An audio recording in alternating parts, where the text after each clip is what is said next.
Assalamualaikum warahmatullahi wabarakatuh. Kami dari kelompok 1 yang beranggotakan 6 orang. Yang pertama, saya sendiri, Roy Irawan. Yang kedua, Muhammad Hisam. Yang ketiga, Muhammad Ulinuha. Yang keempat, Sultan Hamid. Yang kelima, Nurani Fitriana. Dan yang terakhir, Nihayatul Maghfirah. Di sini kelompok kami akan menjelaskan tentang perjanjian kerja, yang mana poin-poinnya antara lain: yang pertama, siapa para pihak dari perjanjian kerja; kedua, apa isi hak dan kewajiban dari perjanjian kerja; ketiga, analisis dari sudut pandang KUH pasal 1320 dan analisis dari kelompok 1 tentang perjanjian kerja itu sendiri. Untuk mengawali pembahasan pada kelompok kami, saya akan menjelaskan tentang pengertian perjanjian kerja dan ketentuan hukum perjanjian kerja. Yang pertama, perjanjian kerja. Menurut Prof. Imam Soipomo menjelaskan tentang perjanjian kerja adalah perjanjian yang mengikatkan dirinya terhadap pihak lain dengan menerima gaji. Dalam hal ini perjanjian kerja diatur dalam Undang-Undang Nomor 13 Tahun 2003. Dalam hal ini pula Undang-Undang Nomor 25 Tahun 97 yang isinya tentang tenaga kerja yang bekerja di luar maupun di dalam hubungan seseorang maupun lembaga hukum yang mempekerjakan buruh. Di situ sudah dijelaskan bahwa undang-undang mengatur tentang perjanjian kerja. Dalam pasal 1313 mendefinisikan bahwa perjanjian kerja adalah suatu yang mengikatkan dirinya terhadap satu orang maupun lebih dari satu orang. Tentunya dalam perjanjian itu ada syarat-syarat, yang mana didefinisikan dalam pasal 1 angka 14 yang isinya satu, adanya perbuatan hukum; yang kedua, adanya subjek pihak yaitu pekerja dan penguasa; dan ketiga, hak dan kewajiban. Nah, dalam hal itu dapat kita simpulkan bahwa perjanjian kerja adalah sesuatu yang mengikatkan pihak satu ke pihak lain untuk mendapatkan suatu kesepakatan yang menghasilkan gaji atau pekerjaan itu sendiri. Nah, itu dari pengertian perjanjian kerja. Yang kedua, ketentuan hukum dalam perjanjian kerja. Ketentuan hukum itu adalah sesuatu syarat-syarat di mana perjanjian itu dapat dilegalitaskan di dalam hukum. Di sini ketika perjanjian tidak memenuhi syarat, maka itu dapat melemahkan suatu perjanjian itu sendiri. Ketika ada pihak-pihak yang melanggar hak-hak dan kewajiban dari suatu perjanjian, maka hukum itu atau dasar hukumnya tidak akan kuat untuk memberikan tuntutan terhadap pihak yang melanggar itu. Nah, maka dari itu ketentuan hukum itu sendiri adalah sesuatu yang menjadikan dasar kekuatan untuk melegalitaskan suatu perjanjian kerja, seperti yang telah diatur dalam pasal 1320 KUH Per. Nah, dalam pasal 52 ayat 1 Undang-Undang Nomor 13 Tahun 2003 menjelaskan tentang syarat untuk melakukan perjanjian. Yang pertama adalah kesepakatan, yang kedua adanya kecakapan dalam berbuat hukum, dan ketiga adanya pekerjaan yang dijanjikan. Yang keempat adalah pekerjaan itu tidak bertentangan dengan hukum, norma agama maupun budaya. Dalam hal ini ada 3 asas tentang perjanjian atau perjanjian kerja. Yang pertama adalah asas kebebasan, yang dapat kita artikan bahwa asas kebebasan itu kita dapat melakukan perjanjian kepada siapapun orangnya. Dan yang kedua adalah asas konsensual atau kesepakatan. Jadi suatu perjanjian itu terjadi apabila ada kesepakatan antara individu satu dengan individu yang lain. Itulah yang menjadikan suatu perjanjian atau perjanjian kerja. Dan yang ketiga, asas kelengkapan atau optimal system, yang mana dalam perjanjian itu menghapuskan undang-undang dan membuat aturan-aturan tersendiri dalam melakukan perjanjian. Nah, mungkin dapat kita pahami bahwa ketentuan itu adalah syarat-syarat yang wajib kita penuhi dalam melakukan perjanjian, karena itu sebuah dasar yang menjadikan perjanjian itu kuat untuk berhukum ketika ada hak-hak atau kewajiban yang tidak terpenuhi ketika dalam berlangsungnya melakukan perjanjian itu. Ya, mungkin itu dari saya sebagai pembuka dari pembahasan perjanjian kerja. Mungkin selanjutnya akan dijelaskan kepada teman saya ini. Bismillahirrahmanirrahim. Assalamualaikum warahmatullahi wabarakatuh. Nama saya Nihayatul Wafiroh dari kelas HKIG akan melanjutkan penjelasan materi kami kelompok 1 tentang hukum perikatan, yaitu materi yang pertama adalah unsur-unsur dari perjanjian kerja, yang kedua bentuk dan jangka waktu perjanjian kerja, dan yang ketiga yaitu para pihak dalam perjanjian kerja. Dapat kita ambil dari penjelasan sebelumnya, dapat kita ambil beberapa unsur-unsur dari perjanjian kerja, yaitu yang pertama adalah adanya unsur work atau pekerjaan. Jadi maksudnya dalam suatu perjanjian itu haruslah ada pekerjaan yang diperjanjikan atau biasa disebut dengan objek perjanjian. Yang kedua yaitu adanya unsur perintah atau command. Yang ketiga yaitu unsur waktu atau time, yaitu dalam kesepakatan itu harus ada waktu kapan mulainya perjanjian kerja itu sampai kapan selesainya waktu pekerjaan tersebut. Dan yang keempat, yang terakhir yaitu adalah unsur upah atau pay. Jadi yaitu imbalan prestasi yang wajib dibayar oleh majikan untuk pekerjaan yang sudah dilakukan oleh pekerja tersebut. Materi yang kedua yaitu bentuk dan jangka waktu perjanjian kerja. Dalam perjanjian kerja itu bisa kita buat dalam 2 bentuk, yaitu lisan atau tulis. Dalam pasal 5 ayat 1 Undang-Undang Nomor 13 Tahun 2003 yang menjelaskan bahwasanya bentuk normatif dalam perjanjian tertulis itu lebih menjanjikan dalam hak dan kewajiban antar dua belah pihak. Jadi apa sih gunanya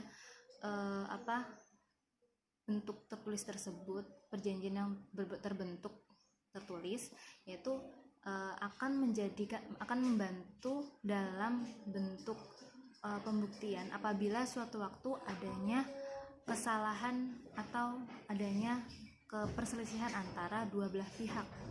Jadi bisa menjadi bahan bukti. Dalam pasal 14 Undang-Undang Nomor 25 Tahun 1997 seminimal mungkin perjanjian tertulis itu berisi tentang 1. Nama, alamat perusahaan dan jenis usaha. Yang kedua yaitu nama, jenis kelamin, umur dan alamat pekerja. Yang ketiga jabatan atau jenis pekerjaan. Yang keempat tempat pekerjaan. Yang kelima, syarat-syarat kerja. Yang keenam, mulai dan jangka waktu. Ketujuh, tempat tanggal perjanjian. Dan yang terakhir, tanda tangan antar dua belah pihak. Materi yang ketiga yaitu para pihak dalam perjanjian. Para pihak dalam perjanjian kerja disebut sebagai subjek hukum karena kepada para pihaklah kedua itu diberikannya kewajiban atau hak dan kewajiban. Ya. Yang pertama yaitu pekerja atau buruh, yang dimana dijelaskan pada pasal 1 ayat 3 Undang-Undang Nomor 13 Tahun 2003. Sedangkan pihak yang kedua itu adalah pengusaha, yang dimana dijelaskan pada pasal 1 ayat 5 Undang-Undang Nomor 13 Tahun 2003. Jadi sekian apa yang bisa saya jelaskan. Terima kasih dan akan dilanjutkan oleh teman saya pemateri selanjutnya. Terima kasih. Wassalamualaikum warahmatullahi wabarakatuh. Saya Nurani Fitriana akan menjelaskan tentang kewajiban pihak-pihak dalam perjanjian kerja dan berakhirnya hubungan kerja karena perjanjian kerja. Yang pertama, kewajiban pihak dalam perjanjian kerja. Kewajiban-kewajiban pihak bekerja atau buruh. Dalam KUH Perdata, ketentuan mengenai kewajiban buruh atau pekerja diatur dalam pasal 1603, 1203A, 1603B, dan 1603C KUH Perdata, yang pada intinya dari kewajiban-kewajiban para pihak bekerja yaitu pekerja wajib melakukan pekerjaannya. Melakukan pekerjaan adalah tugas utama dari seorang pekerja yang harus dilakukan sendiri. Meskipun demikian, dengan seizin majikan dapat diwakilkan. Pekerja wajib menaati peraturan dan petunjuk majikan atau pengusaha, aturan perusahaan sehingga menjadi lebih jelas. Kewajiban membayar ganti rugi dan denda. Jika pekerja melakukan perbuatan yang merugikan perusahaan baik karena kesengajaan atau kelalaian, maka sesuai dengan prinsip hukum wajib membayar ganti rugi. Yang selanjutnya, kewajiban-kewajiban majikan atau pengusaha. Berikut adalah kewajiban-kewajiban majikan atau pengusaha. Dalam hukum ketenaga kerjaan, yang pertama, kewajiban membayar upah. Kewajiban yang utama adalah pembayaran upah sebagai akibat langsung pelaksanaan perjanjian oleh pekerja. Pembayaran upah harus dilakukan tepat waktu. Yang selanjutnya, kewajiban untuk memberikan cuti atau istirahat. Pihak majikan atau pengusaha diwajibkan untuk memberikan istirahat kepada pekerja, seperti istirahat saat jam kerja selama 4 jam terus-menerus dan waktu tersebut tidak termasuk jam kerja. Selain itu, pengusaha juga berkewajiban untuk memberikan cuti tahunan kepada pekerja secara teratur. Selanjutnya, kewajiban mengurus perawatan dan pengobatan. Majikan wajib mengurus perawatan atau pengobatan bagi pekerja yang bertempat tinggal di rumah majikan. Dalam perkembangan hukum ketenaga kerjaan, kewajiban ini tidak hanya terbatas bagi pekerja yang tidak bertempat tinggal di rumah majikan. Selanjutnya, kewajiban memberikan surat keterangan. Kewajiban ini didasarkan pada ketentuan pasal 1602A KUH Perdata yang menentukan bahwa majikan atau pengusaha wajib memberikan surat keterangan yang diberi tanggal dan dipenuhi tanda tangan. Kewajiban majikan untuk memperlakukan sama antara pekerja pria dan pekerja wanita. Yang kedua, berakhirnya hubungan kerja karena perjanjian kerja. Hubungan kerja berakhir demi hukum jika habisnya waktu yang ditetapkan dalam perjanjian atau dalam peraturan undang-undang, atau jika semuanya itu tidak ada menurut kebiasaan. Pemberitahuan tentang pemutusan hubungan kerja dalam hal ini hanya diperlakukan 1. Jika hal itu dijanjikan dalam surat perjanjian atau dalam reglemen. 2. Jika menurut peraturan undang-undang atau menurut kebiasaan juga dalam hal lamanya hubungan kerja ditetapkan sebelumnya, diharuskan adanya pemberitahuan tentang pemutusan itu dari kedua belah pihak.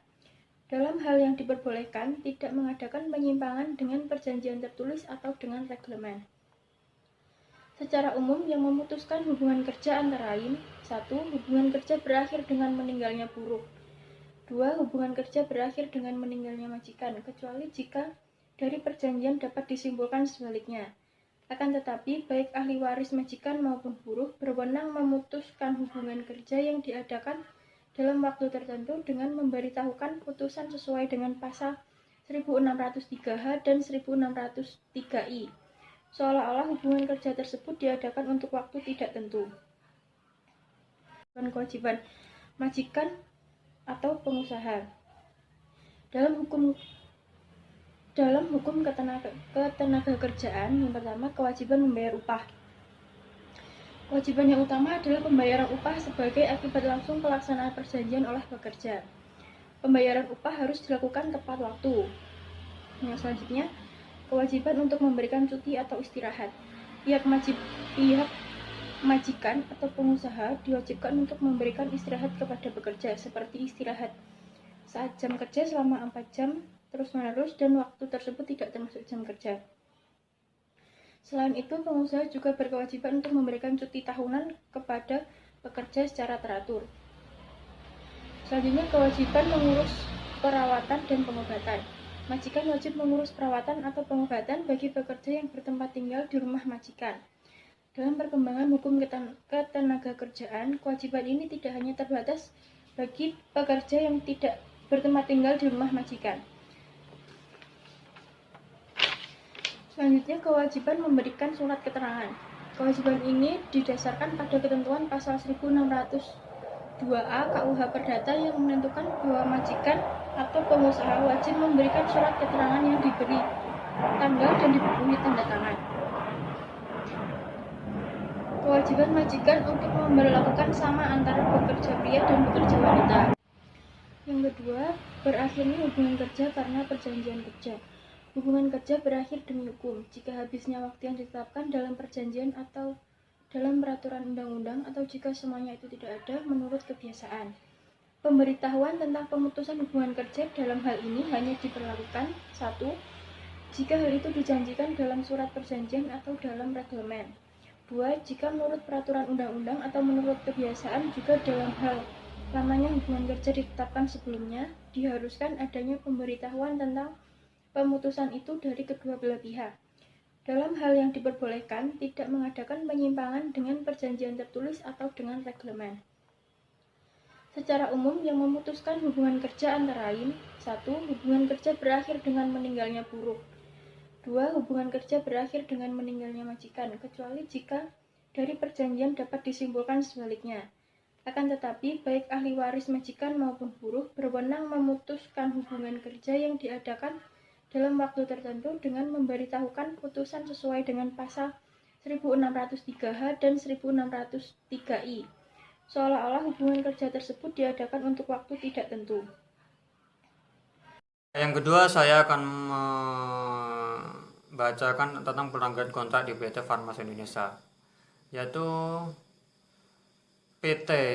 sebuah PT subkontraktor Rides lain yaitu PT Farmas Bekasi mem-PHK 300 pekerjanya tanpa mengikuti aturan hukum dan ketenaga kerjaan. PT Farmas berdalih bahwa para pekerja telah melebihi batas durasi kontrak. PT Farmas kemudian tidak memperpanjang kontrak kerja dan melanggar semua hak para pekerjanya. PT Farmas melakukan 3 bulan kontrak kerja dan terus memperpanjang status mereka sebagai pekerja tidak tetap. Pekerja kontrak per 3 bulan itu selama lebih dari 3 tahun. Sejak Desember 2012, kontrak mereka tidak diperpanjang. Dan mereka semua kehilangan pekerja tanpa pesangon. Sekitar 300 pekerja menjadi korban dari kontrak kerja berkepanjangan yang tidak sesuai dengan ketentuan yang telah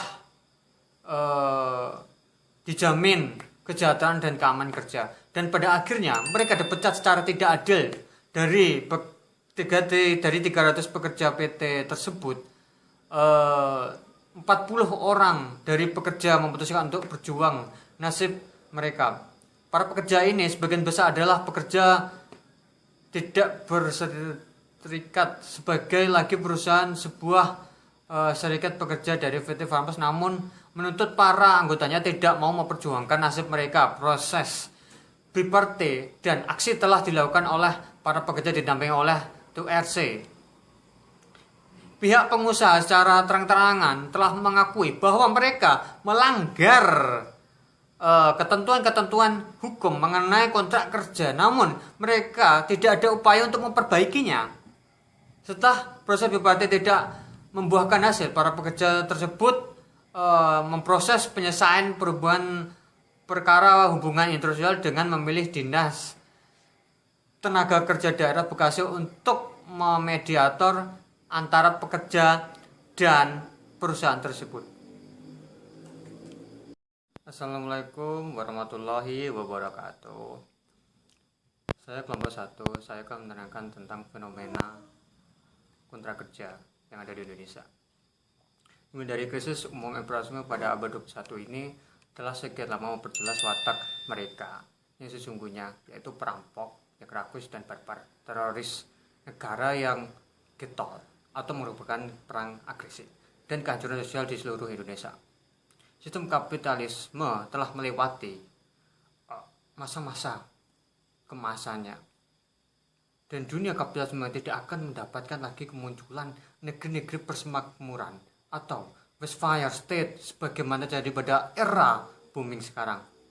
Kemakmuran tahun 1980-an, pemangkasan subsidi sosial, kesehatan, pendidikan tersebut menjadi kenyataan pahit bagi rakyat di tengah kondisi penghidupan yang semakin dimisikan, baik dari negeri-negeri maju utara dan maupun negeri-negeri maju bagian selatan.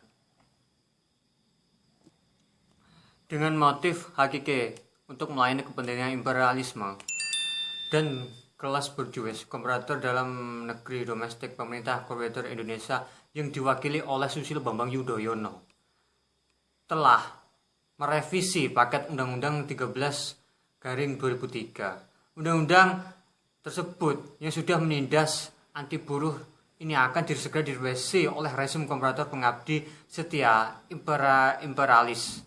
Undang-Undang K13/2003 yang selama ini telah menjadi alat legal bagi pengusaha dalam menggunakan praktik kontrak dan opsi akan segera direvisi. Akan tetapi revisi tersebut justru memperkuat kedudukan dari penggunaan sistem kerja kontrak dan opsi di Indonesia. Assalamualaikum warahmatullahi wabarakatuh. Di sini saya akan menjelaskan mengenai pihak-pihak dalam perjanjian kerja di PT Framas. Adanya perjanjian dalam suatu perusahaan dibuat karena bertujuan untuk mengatur segala tata tertib dan hal-hal yang berkaitan dalam perusahaan itu sendiri. Di situ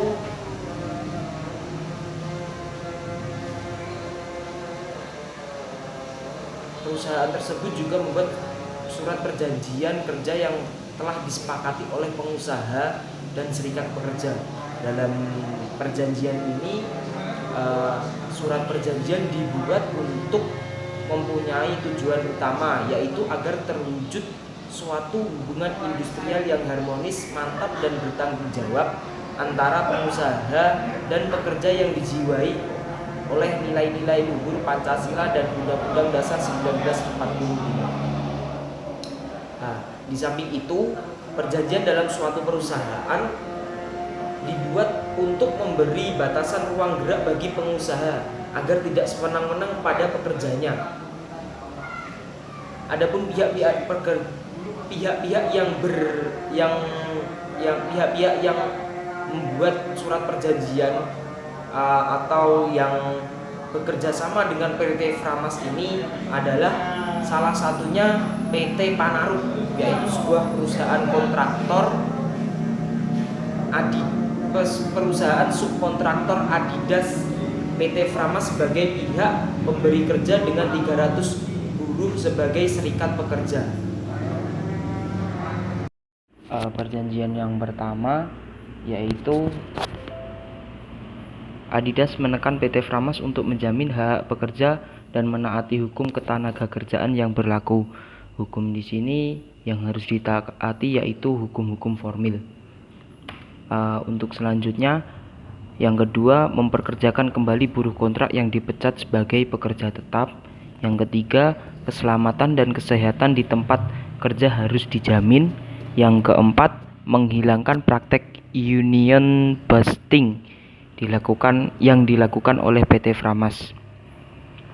Adapun dalam hal di atas itu merupakan tuntutan antara buruh pekerja kepada PT Framas Indonesia karena tuntutan tersebut tidak sesuai dengan perjanjian kerja. Oke, selanjutnya isi hak dan kewajiban perjanjian kerja PT Framas. Seperti yang telah disebutkan pada pembahasan sebelumnya, bahwa surat perjanjian kerja yang telah disepakati antara pengusaha dan serikat pekerja itu nantinya adalah sebagai rujukan tentang syarat-syarat kerja yang nantinya akan digunakan sebagai pedoman oleh kedua belah pihak sebagai rujukan utama ketika nanti terjadi suatu perselisihan. Nah, di sini isi dalam perselisihan yang tidak sesuai dengan perjanjian kerja PT Framas dan tuntutan buruh pekerja kepada PT Framas sebagai berikut. Yang di sini akan melanjutkan yang ketiga, analisis perjanjian kerja menurut pasal 1320 KUH Perdata. Suatu perjanjian yang telah memenuhi syarat tertentu bisa dikatakan sebagai suatu perjanjian yang sah, dan sebagai akibatnya nanti perjanjian yang akan mengikat sebagai undang-undang bagi mereka yang membuatnya. Oleh karena itu, agar keberadaan suatu perjanjian diakui oleh undang-undang, maka harus sesuai dengan syarat-syarat yang telah ditentukan oleh undang-undang. Di sini sebagaimana yang diatur dalam pasal 1320 KUH Perdata. Ketentuan ini juga tertuang dalam pasal 52 ayat 1 Undang-Undang Nomor 13 Tahun 2003 tentang Ketenaga Kerjaan yang menyebutkan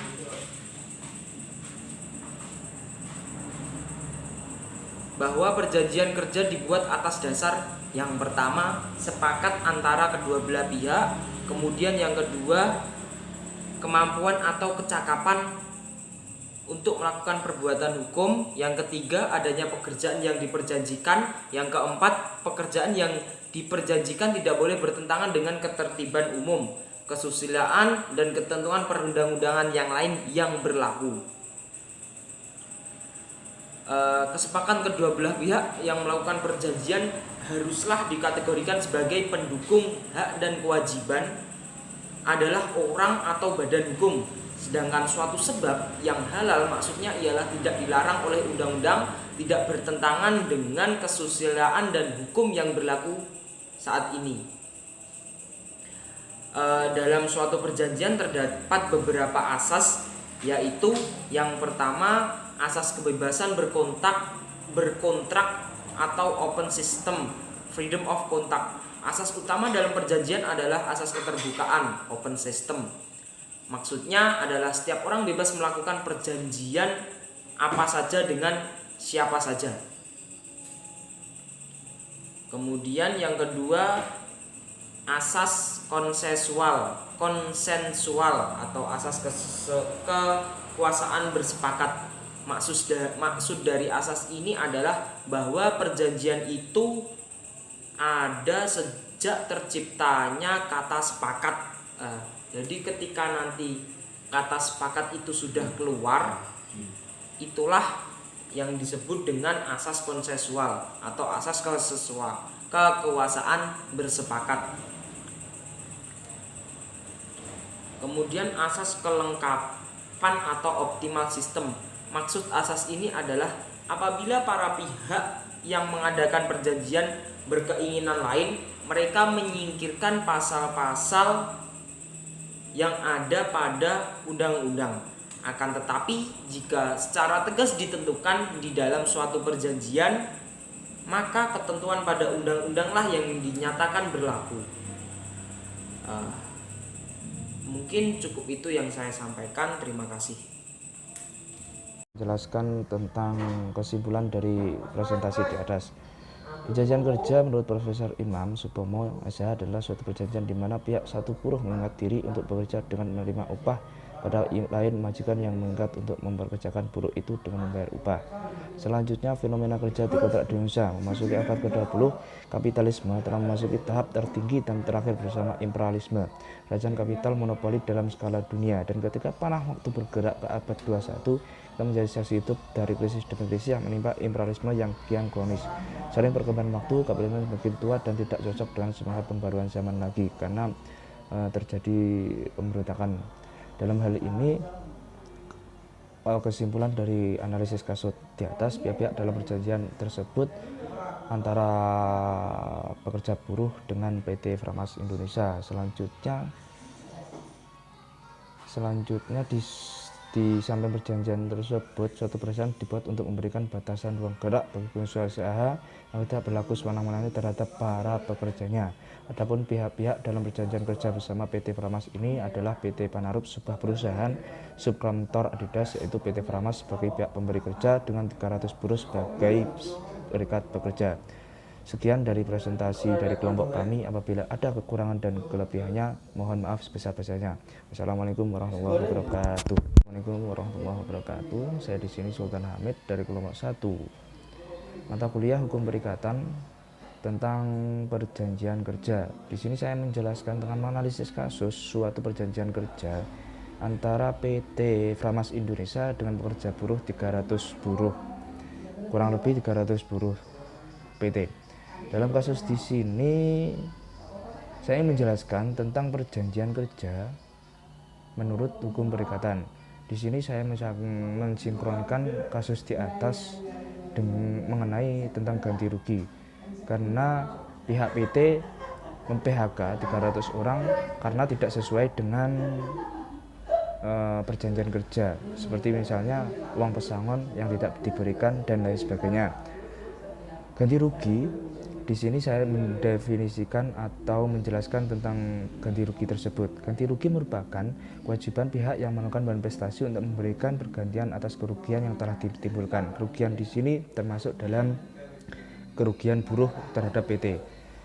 Ganti rugi secara implisit diatur dalam pasal 1239 KUH Perdata. Tiap-tiap perikatan untuk berbuat sesuatu atau untuk tidak berbuat sesuatu, apabila si berutang tidak memenuhi kewajibannya, mendapatkan penyelesaian dalam kewajiban memberikan penggantian biaya rugi dan bunga. Dalam kasus di atas, 300 buruh itu menuntut PT untuk memberikan ganti rugi karena tidak sesuai dengan perjanjian kerja. Ada 6 macam bentuk ganti rugi yang dikenal dalam ilmu hukum. 1. Ganti rugi dalam kontrak dinyatakan secara tegas dalam kontrak hanya dapat diminta seperti yang tertulis dalam kontrak tersebut, tidak boleh melebihi ataupun kurang. 2. Ganti rugi ekspektasi. Bentuk penghitungan adalah dengan ekspektasi atau perkiraan. Dilakukan dalam menghitung ganti rugi dengan membayangkan seolah-olah kontrak jadi dilaksanakan. 3. Penggantian biaya. 4. Restitusi. 5. Kuantum. Serta 6. Ganti rugi dengan pelaksanaan kontrak. Ganti rugi ini disebut juga dengan specific performance. Jika terjadi manifestasi dalam kontrak, maka pihak yang dirugikan dapat menuntut pemenuhannya dengan melaksanakan kontrak secara utuh tanpa membentuk ganti rugi lainnya.